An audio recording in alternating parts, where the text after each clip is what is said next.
బూత్లో చూస్తున్నాం. పెద్ద ఎత్తున మహిళలందరూ కూడా వచ్చి జగన్మోహన్ రెడ్డి గారి ప్రభుత్వాన్ని గెలిపించాలి, ఇప్పుడే అని వాళ్ళ ముఖాలు ఆనందం చూస్తారు.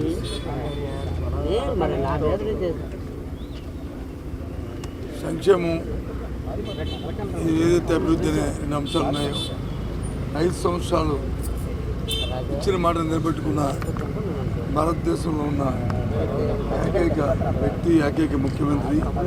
స్వాతంత్రం వచ్చిన తర్వాత జగన్మోహన్ రెడ్డి గారిని చెప్పడంలో వచ్చింది. తప్పకుండా జగన్మోహన్ రెడ్డి ఆశీర్వదిస్తారు. మళ్ళీ ముఖ్యమంత్రిగా వారు వస్తారు. వారు తప్పకుండా ఇచ్చిన మాట నిలబెట్టుకుంటే ఇంకా పెద్ద ఎత్తున ఈ రాష్ట్రంలో మరి వ్యక్తి ఎవరైతే ఉన్నారో రాష్ట్ర ప్రధానికం వారి తాలూకా జీవన విధానాన్ని పెద్ద ఎత్తున మార్పు చేస్తూ వారి ఆర్థిక పరిస్థితులు మెరుగుపరుస్తూ వారి పిల్లాపాపకి విద్యలో ఒక నూతన అధ్యాయాన్ని ఎప్పుడు దేశంలో లేని విధంగా ఆయన తీర్చిదిద్దడానికి చేస్తున్న ప్రయత్నం తప్పకుండా సఫలీకృతం అవుతారని ఆశిస్తున్నాను. అయితే ఎన్నికల్లో చూశాను నేను ఎప్పుడు లేని విధంగా కొన్ని పత్రికలు, కొంతమంది వ్యక్తులు కొన్ని ఫాల్స్ ఫేక్ దీన్ని మీడియాని ఉన్న టెక్నాలజీని ఆశ్రయించుకొని లేనిపోయిన సృష్టించి రాజకీయ లబ్ధి పొందుతామని ప్రయత్నం చేసిన సందర్భాలు.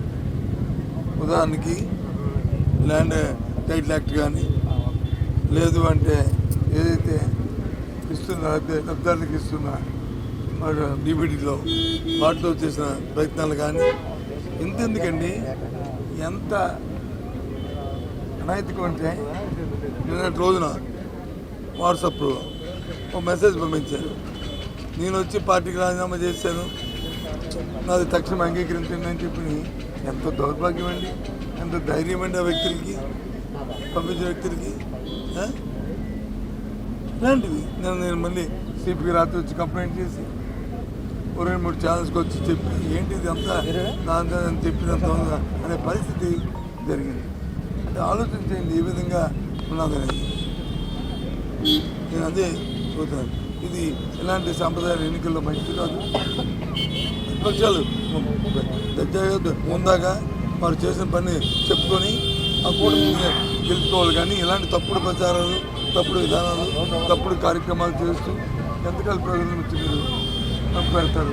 ఇది చాలా తప్పు అని చెప్పి మనం చేస్తూ ఇంకా సాయంత్రం 6 వరకు ఉంది కాబట్టి ప్రతి ఒక్కరు కూడా కూటమికి వినియోగించుకోవాలని, ఈ రాష్ట్ర సభ్యులతో మీరు కూడా భాగస్వాములు కావాలని అందరినీ. ఏం సార్ ప్రసాద్ చూశాను ఆయన వ్యాఖ్యల్ని, నేను ఏదో కామెంట్ చేశానని. ఎస్, నేను ఇప్పటికీ స్టిగర్ అవుతున్నాను.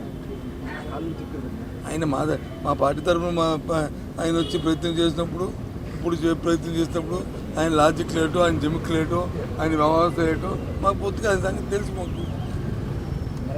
ఎన్నికలు అంటే ప్రజాసంబద్ధంగా సిస్టంలో వెళ్ళాలి. కానీ సిస్టాన్ని డివైడ్ చేసి సిస్టాన్ని చేతిలో తీసుకుని ప్రజలు మొబైల్ చేద్దామంటే ఎంతకాలం కూడా ఉండదు. అందుకే ఆ రోజు కూడా మా ముఖ్యమంత్రి గారు నేను కరాఖండిగా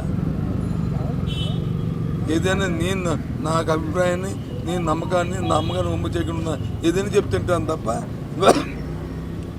మీరు ఇచ్చిన సలహాన్ని సూచనని బ్లంట్గా పాటించడానికి తయారుగా లేదని చెప్పాడు.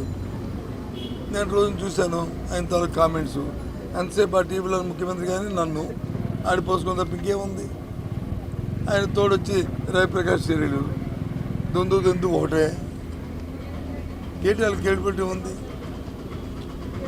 ఏముంది అతను క్రెడిబిలిటీ ఉంటే బీహార్లో వచ్చి పార్టీ పెట్టి ఇచ్చేసి ఎందుకు మళ్ళీ రోడ్డు మీద వచ్చాడు? లేదనే కదా. జిమ్ముకులతో ఎన్నాళ్ళు సాగదండి.